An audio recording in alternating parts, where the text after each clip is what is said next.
We walked across the darkened lobby, and once again I found myself standing in front of the statue of the Hydra. It was illuminated by the dull shine of a recessed spotlight, a glowing beacon of all things strange and arcane. Vic patted its tail and said, "There's a real Hydra underneath all that stone. No shit, this is a real deal." I said, "For real, huh?" And I gave the statue a closer look. The Hydra was somewhere between 25 and 30 feet long. Its serpentine body was at least 3 feet thick, ending in a blunt tail that was bristling with large, nasty-looking spikes. They were all tipped with a pointed barb, almost like a fishhook. One of its heads looked like it belonged to a lizard, and another was reminiscent of a canine creature, possibly a wolf. The rest of them resembled a predatory bird, a lion, a shark, and a hooded serpent. The serpent head looked like a cross between a gargoyle and an angry cobra. It made me feel strangely uncomfortable. I didn't like it at all. I looked back at Vic and muttered, "Holy crap, that's wild, man." Esmeralda told me the same thing, but I thought she was just fucking with me. "Yeah, it's the real deal," Vic repeated, and he grunted with obvious pride at his beloved trophy. He crossed his arms and said, "Now tell me I'm lying, Billy. I'm dead serious." I motioned at the sheer size of the Hydra and sputtered, "How? How'd you even manage to do this?" Vic slapped its tail and exclaimed, "It wasn't easy. I'll tell you that much. Usually it'd be pretty much impossible to catch a Hydra. They're really freaking big. They're super fast. Their scales like armor. Not to mention the bite force in those jaws. Forget about it. Their teeth could puncture through that Kevlar, no problem. On top of all that, these things are venomous as fuck. And get this. Their blood's like acid." No shit. It's like in that show with all those the space monsters. What you would call it? Are you talking about the movie Aliens? And Vic snapped his fingers. "Yeah, that one. That was a fucking good show. Makes me wish I could have one in the zoo, you know. But anyway, yeah. This is how I caught the Hydra." Vic lowered his voice, as if the wrong person might somehow overhear us in the enormous and empty lobby. He said, "Now I lucked out with this one. It was living in a lake, had an active volcano, like it wasn't gonna explode on us or nothing, but it was oozing a flow of lava, right? So I got a hold of some people, called in some favors. They created a special fishing net made with material they could resist these extreme temperatures. Then I pulled some more strings, got myself a decent-sized fishing boat. We dragged this friggin' lake every day and night, back and forth, till we finally caught her." Vic laughed at the look on my face, and he gave me a light punch in the shoulder. "Now remember, Billy, nothing is impossible. Not if you have the means and the will to make it happen. Tried like a mad bastard to catch the old gal, I did. And I did it. Now she's mine." Even though I was still pretty angry with him, I couldn't stop myself from smiling back at him. Only Victor Bonicelli could dream up such a cartoonish and convoluted scheme, and then somehow managed to pull it off. I asked him, "So what happened after you caught it? How did this thing wind up being trapped inside a layer of rock?" "Oh, I got it painted to look like that," Vic replied smugly. "It's actually encased in volcanic glass. This is how I did it." He rubbed his hands together and gave me a devious grin. "So before I even started trawling the lake with the boat, I had a crane shipping in and setting up on the shore. I found a spot that was close to both the water and the lava flow. Got the crane from Mario Gibaldi's construction company. And anyway, we brought the Hydra into the shore, and we used a crane to dip it in the lava, pulled out this huge glob of molten rock, and we plunged it back into the water." He laughed again and shook his head. "It was pretty fucking dangerous, but it worked. Geologist I hired, he wasn't sure what kind of volcanic rock we were gonna pull out of the water. It came up as a block of obsidian. Then I hired an artist who specialized in sculpting. He carved up a lot of marble statues or whatever, all that kind of stuff. He ended up bringing a few of his buddies to help. And they carved it down real nice. All the details, they really stand out. Smoothed it down, polished it up real nice too. It was a great friggin' job." He rapped the statue with his knuckles and grunted. This overgrown snake cost me a fortune. Had to sell off some of my assets to make it happen. Called in a lot of favors. But it was worth it. I mean, just look at her. She's priceless. I pointed out that he kept talking like the Hydra was somehow still alive beneath a thick layer of volcanic glass. Vic scoffed at me and retorted, kids these days, they don't know nothing about the cryptids. Sad, right? I hope that someday in the future there'll be a way to teach a new generation all about the cryptids. The spirits, the ghouls, all that kind of stuff. You know, maybe I'll look into that sometime. I could see that Vic was about to branch off into some lengthy tangent about these damn kids and their lack of cryptid lore, so I interrupted him with this fair point. You're not wrong, but, back to the Hydra. Vic grunted. Oh, right, Hydra. The only way to kill it, cut off the main head. The one that controls everything. Even if you knew which head to go for, it still ain't gonna be no easy task, but there's no way to tell for sure. It could be any one of them. And if you cut off any of the other heads, they'll just grow right back. I shook my head in wonder and murmured, this fucking thing is a menace. Vic slapped his knee and cackled. Oh, you don't know the half of it. Everyone was shitting bricks when we pulled it out of the water. The sounds it was making, holy shit. Even that was enough to make you want to run for cover. I'm telling you, if you don't count the succubus, that's the most dangerous creature in the whole building. I think you could take on the dragon, the Sasquatch, and the Thunderbird, all at the same time. I'd bet the farm on it. I cautiously said, I gotta ask, what does any of this have to do with what happened here tonight? Vic gave me a confused look. What do you mean? It's got nothing to do with nothing, kid. It's just there's a story. I'm having a conversation here. I got just trying to take your mind off things, that's all. The Hydra is my pride and joy. What were you expecting, to be a metaphor about life or something? What are we, a couple of philosophers over here? We're just shooting a shit like two normal guys. I just thought, never mind. Maybe I think too much. Yeah, and you ain't very good at it, Vic grumbled. But come on, let's go. We gotta get back into that zombie habitat and get that filming done. You know what they say, time is money. I interjected, and the bitterness in my voice made Vic blink at me in surprise. His face turned red. I could see that he was genuinely offended by my attitude.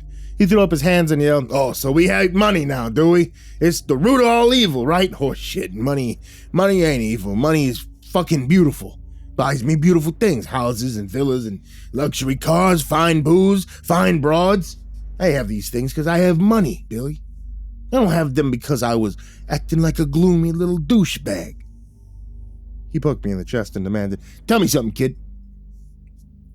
What the hell did money ever do to you? At that moment, the emergency alarm went off. Red lights began flashing on the walls, and the siren started blaring over the intercom system.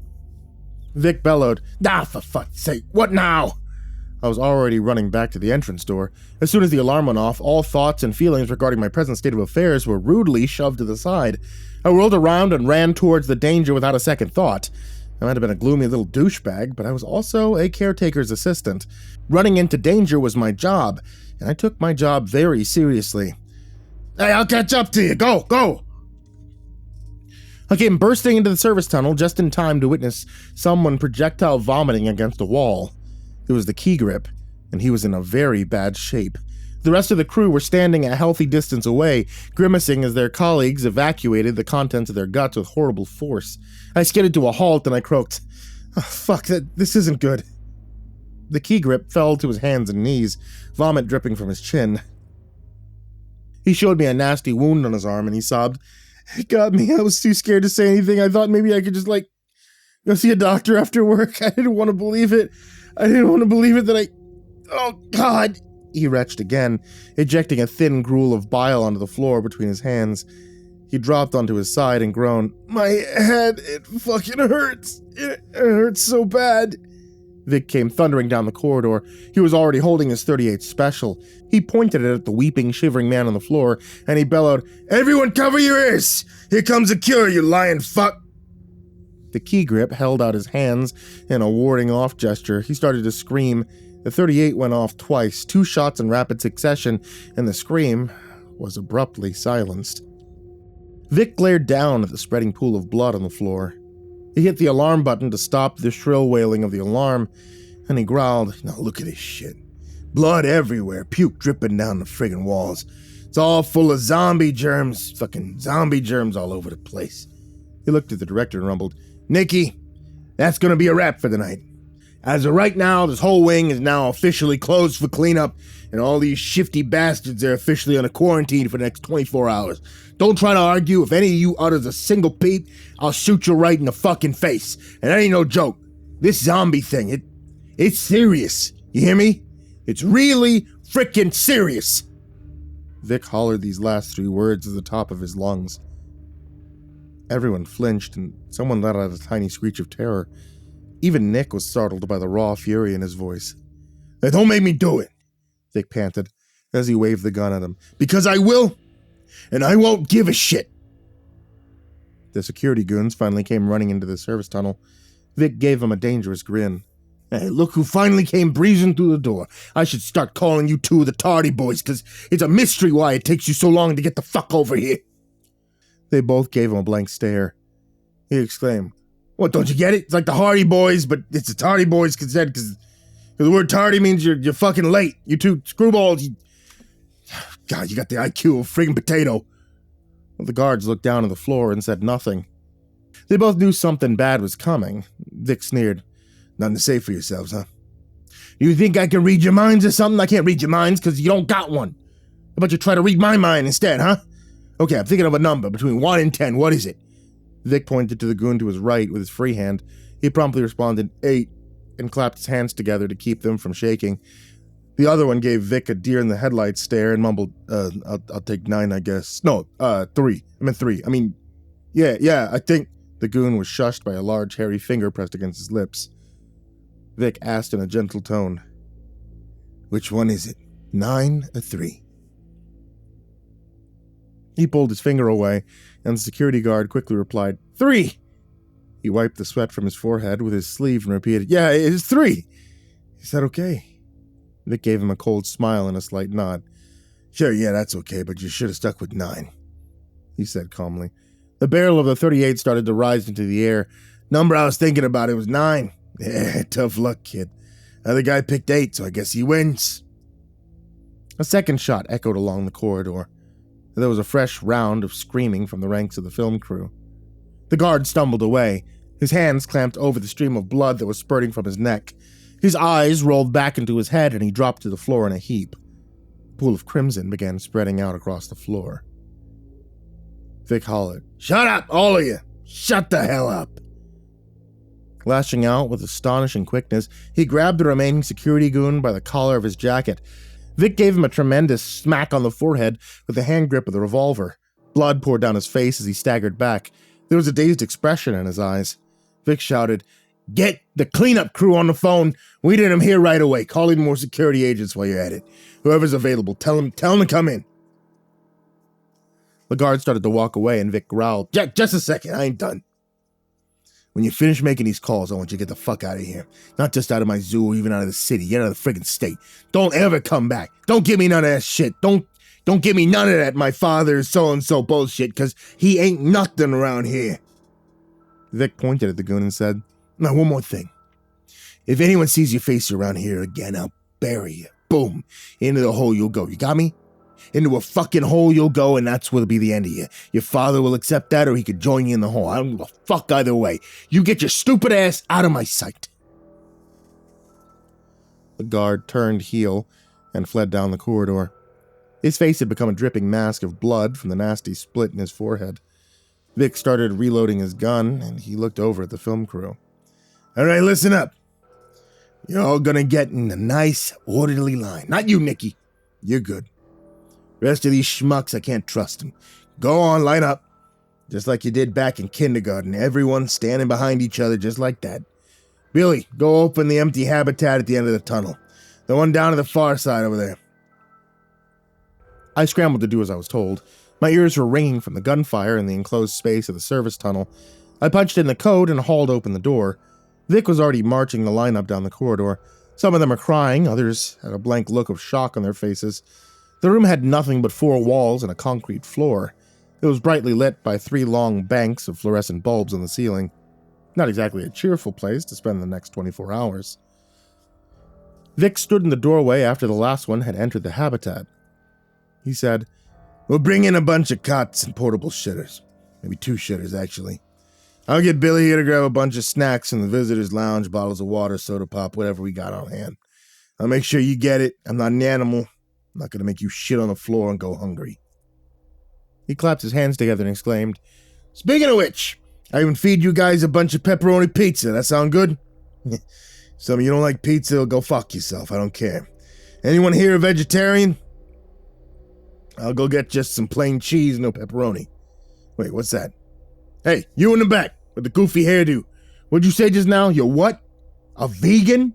What?" Vic turned to me with a bewildered look. He whispered, "What the fuck is that?" I whispered back, "It means they don't eat any animal products at all. No meat, no dairy, no eggs." Vic fell silent as he processed this information. He shook his head and muttered, "I never heard of that before, so what the fuck that broad eat? Just fruit and vegetables, huh? How isn't she dead yet?"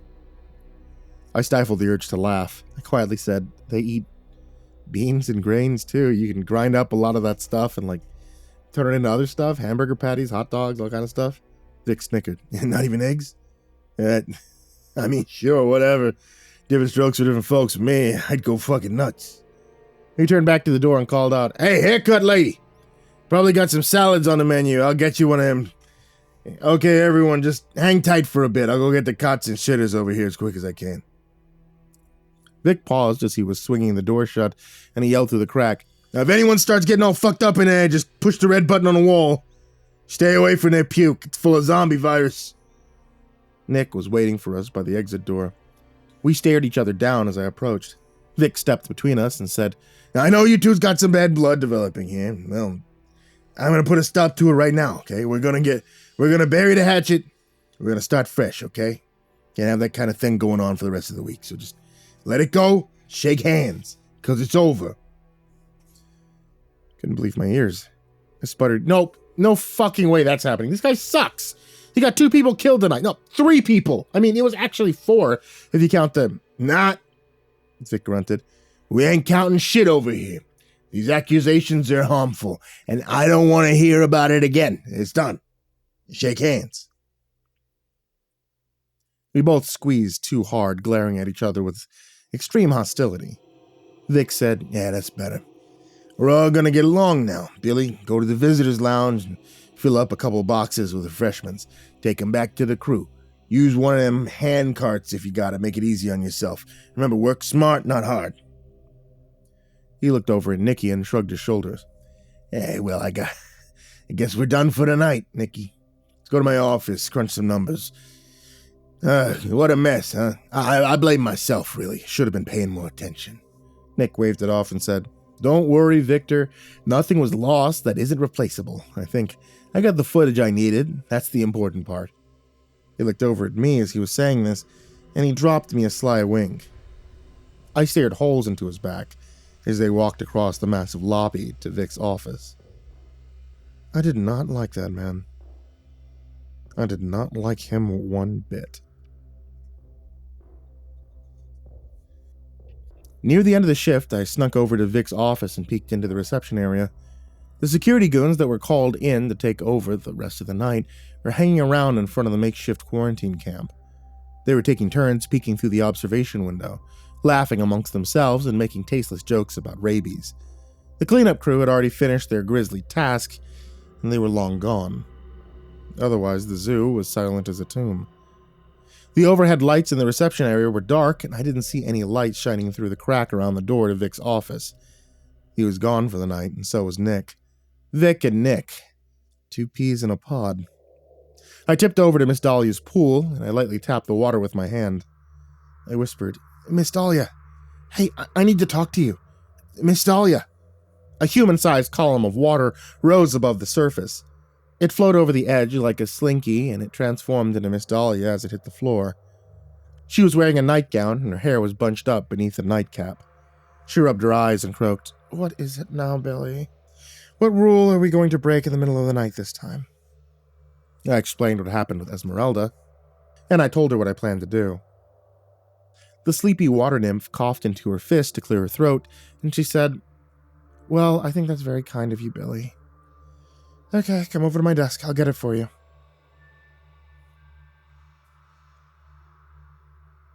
Miss Dahlia rummaged through her filing cabinet, and then she scribbled the information I needed on the back of an empty envelope. She said, "Don't get caught by Len. Is he still watching you?" I nodded and said, "Yeah, I think so, but I think he's watching me from a bit farther away now. I did something kind of bad when I had to talk to Kaz at home. It was the only way that I could get Len off my back long enough for me to get away from him. I think he learned to give me some space after that." Miss Dahlia snorted. "No, he learned to stop trusting you. Len is famous for holding a grudge. Whatever you did... No, don't tell me. I don't want to know. But whatever you did, he isn't going to forget." I pressed my lips together in a sour line and replied, "Yeah, I was afraid of that. Well, whatever happens, I can't stop it. Good luck, Billy," Miss Dahlia murmured, and she softly patted my cheeks with her slender hands. They tingled from her touch, and I felt myself blush a bright shade of red. I wanted to pull her close and hold her tight, but instead, I gave her a clumsy salute and started backing away. I squeaked, "Thanks again," and my voice cracked like an adolescent. I winced at this, and I added, "Sorry for being a pain in the ass. I'll make it up to you sometime." She gave me a slight smile and gently retorted, "Oh, you better, or I'm not going to help you anymore. Give and take is a two-way street, Billy. It's time to start giving." I was too flustered to respond, so I gave her a double thumbs up and scampered for the door. Despite all the crazy shit that happened to me since I started working at the zoo, I was still an awkward kid at heart. I longed for a romantic connection with Miss Dahlia. Desperately longed for it. But I didn't have the slightest clue how to make that happen. I needed to learn how to be smooth, charming, just like Victor Bonicelli. Vic was a lot of things, many of them bad, but awkward was not one of them. The guy exuded an aura of confidence and charm without even trying. Someday, I got the courage to throw caution to the wind and take her into my arms, but not until I learned how to stop acting like a giant nerd and be fucking normal in her presence. Until then, I would continue to perform extreme acts of dorkiness around her, such as giving a double thumbs up and running away. Seriously, what the fuck was that? I spent the rest of the shift hiding in my change room, making faces at myself in the mirror and savagely mocking my own stupidity. As soon as I walked out the front door, I smoked 2 cigarettes in a row, and I willed myself to forget about it. Someday I'd look back on it and laugh, but that day was not today. After work, I made a quick stop at home, then I headed off to the address Miss Dahlia had written on the envelope. It was a school day, so I made an educated guess, and I waited in my car down the street from the closest elementary school. Unlike Kaz, who lived in the very worst part of town, Esmeralda lived in the suburbs. Sure enough, I saw her walking up to the school with a dark-haired little girl, skipping joyfully beside her. She looked like she was maybe 7 years old. Her daughter had inherited her mother's height, but unlike Esmeralda, she appeared to be all smiles and sunshine. She hopped and bopped along beside her mother, grinning away, and talking nonstop as they walked up to the front entrance. As soon as her daughter disappeared through the swinging doors, the artificial joy drained from Esmeralda's features. She looked tired and deeply worried. It made me feel really bad to see her like that, and to hell with whatever Vic had said about it. She was a human being in distress, and that was all that mattered. As she came walking past my car, I rolled down my window and called out, "Hey, Esmeralda, over here!" She stiffened up at the sound of my voice, and her smoldering gaze locked onto my face like a cruise missile. She stomped over to my car and leaned down to glare at me through the window. "What the fuck are you doing here?" she demanded. "Are you fucking stupid? Do you have a death wish or something? Get the fuck away from me!" I blurted out, "Don't punch me out. It wasn't me. I didn't say anything. I'm almost positive it was Nick who complained about you." She snorted. "Oh, it was Nick McKnight who ratted me out, wasn't it?" "Bullshit. Why would he care?" I gave her a somber look and replied, "I think he wanted you out of the way so that he could do something really fucked up, something he couldn't have gotten away with if you were there to stop it. Get in, I'll tell you what happened." She reluctantly climbed into the passenger side and slammed the door shut. In an incredulous tone, she asked, "This is your car?" "Why? It's an ancient piece of shit." What are you, 80 years old? I wrinkled my nose at her and said, he belonged to my grandpa. He's dead now. Thanks for making fun of my dead grandpa. That's really sweet of you. Esmeralda growled, put a sock in it. Honestly, I'm surprised you even have a driver's license. I assumed you took the bus to work. Okay, so what happened last night? I told her the story from beginning to end. She nodded thoughtfully and said, yeah, I would have called him a bullshit liar and then I would have broken his fucking neck. It's fucked up. Yeah, I agreed. It really is. And now I have to pretend that everything is okay with this dickhead. The worst thing is I think this Vic was in on it, you know? At the very least, he knew what was going to happen, and he didn't try to stop it. Esmeralda faintly murmured, Vic's a piece of shit. He doesn't care about anything but himself and his bottom line. Well, that sucks all around, doesn't it? Hang in there, I guess. What else are you gonna do? I stared at the steering wheel for a few seconds, mulling over what I was going to say next. Finally, I cleared my throat and said, well, I kind of have a plan I've been working on. Could really use your help. She immediately popped open the door and snapped, nope, hell no. You out of your fucking mind? Do you somehow not understand who you're dealing with and what he can do to you? To all of us? Fuck out of here with that shit. Don't you know what happened to the guy you replaced? I grabbed her bulging bicep as she started to slide out of the car. She looked down at my hand with a dangerous look in her eye, and I immediately pulled it back. I said, wait a second, look. I don't know how I'm going to pull this off, but I do know right from wrong. You've done a lot of bad things in your life. Don't try to deny it. We're all going to die someday. Wouldn't you like to do some good while you're still alive? I'll die a lot faster if I mess with the Bonicelli crime family, she answered curtly. I have a kid. You delirious fucking dipshit. I'm not going to put her in harm's way for any cause, good or bad. The answer isn't just no. The answer is fuck no, you idealistic idiot. Now put this piece of shit in drive and get out of here. I'm going home. She slammed the car door and I tossed an envelope at her through the open window. She snatched it out of the air and demanded, what the fuck is this? I replied quietly, it's $4,000, I don't need it. She might soon enough. It's tough out there. Sorry you got fired. I argued for you to come back, but Vic wasn't having it. I feel bad, you know, I never wanted that to happen, so just take it, okay? Esmeralda stared down at the fat envelope in her hands with a mixture of anger, disdain, and pure misery. She said, you don't have to do this, Billy. No, I agreed. I'm doing it anyway. I fired up the Buick and then added, feels good to help when others are in need. You should try it sometime. Esmeralda glared at me and started telling me off, but I was already driving away. There was nothing else I could do for her, and truthfully, I'm not sure if she even deserved it. Vic was right. It was ridiculous to be a knight in shining armor for someone who beat you up. Regardless, it made me feel a little better about the whole situation, and that made it worthwhile. Half an hour later, I was lying in bed. A horrible realization made me sit up straight and throw the covers aside. I had just witnessed the murder of 2 people that night, and I knew about the murder of 2 others. And here I was, drifting off to sleep like nothing happened. I got up and poured myself a stiff rum and coke in the kitchen. I rarely drank, and never in the morning, but I needed it. I was suddenly trembling all over. 4 people had died, and I hardly even gave it a second thought. I came home and plopped onto the bed. The fuck was happening to me? I was changing, and not for the better. This isn't normal, I said out loud. I took a big gulp of my drink. It's actually really fucked up. Don't let it become normal. I remembered thinking of myself as a heretic amongst zealots, and I wanted to punch myself in the face in self-loathing.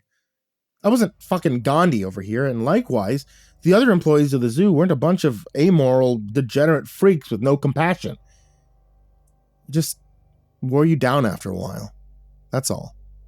The constant threat of violence, the chaotic atmosphere, the sheer force of Vic's personality, it all wore you down. The only way that you kept functioning in this environment was to numb yourself to constant madness. Otherwise, you lose your mind. Little by little, I was sinking into the quicksand, and I didn't even know it was happening. I looked at myself in the mirror, and I winced at the image staring back at me. I looked like I'd aged 10 years since I started at the zoo.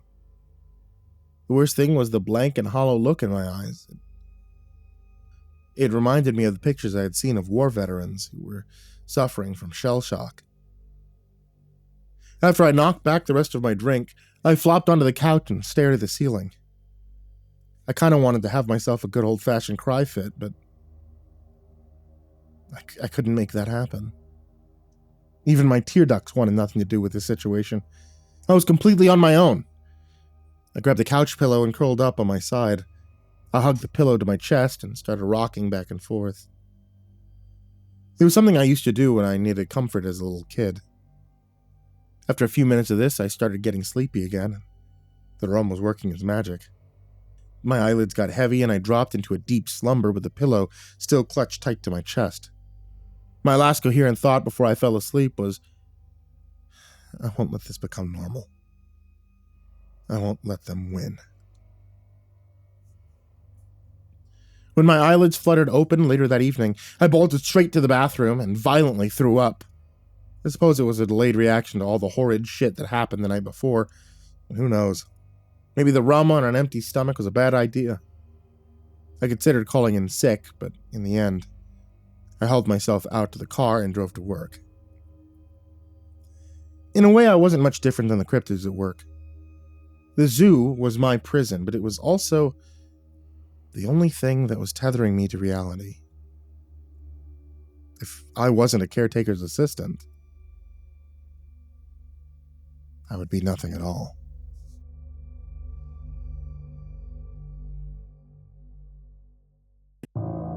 Hey there kids, it's me, MrCreepyPasta, and before we say goodnight, I just wanted to say thank you so much for watching tonight's video, or for listening to tonight's episode of the podcast. I also want to say if you guys like the stories you're hearing now, please check out the Creepypasta Collection Volume 1 and Volume 2. They're available now on Amazon, they're available at Barnes & Noble, they're available wherever you like to get books. They're some of the best authors I've worked with over the years, some of my absolute favorite authors, and some of my friends. So I'd appreciate it if you guys check those things out. There's also an audiobook that I wasn't involved with. I don't know why Simon & Schuster did that, but they did. So you can check that out too, if you'd like listening to books, but you just don't want to hear me. As always, I want to give a very big thank you to everybody who supports me on Patreon, patreon.com/MrCreepyPasta. People such as Diana Kraus, AcidSystem, Benjamin 2003, Blake Rattler, Bottle Coolin, Brandon Mendoza, Caltuna, CoryxKenshin, Dakota Best, Daniel Poulsen, Dante Kinkade, Enchanted Buns, Eric Anthony Caruso, Estebean, 15 Squirrels in a Trench Coat, Galaxy Gremlin, Hayes Nephew, Himbo Jerry, Our Minute Second Time, Jay Kearns, Jedis Pet, Lou Cypher, Nick MC, Plant Piss, Red Shadowcat, Remember the Sun, Salty Surprise, Samara Lynn, Scary Stories Fuel Me 32, Seclude, Simba's Bloody Mojo, Sky Harbor, Smiley the Psychotic, Sully Man, Polly Sue, Team Leo 76, The Chavez Brothers, The Ginger Bros, Tommy Walters, Viceroy Scorn, William Wellington, X Reaper 69, XX Lucky Cat XX, Zebulb, Shadow Gardens, and Peaceful Buddha. Thank you all so much for being here. And as always, sweet dreams.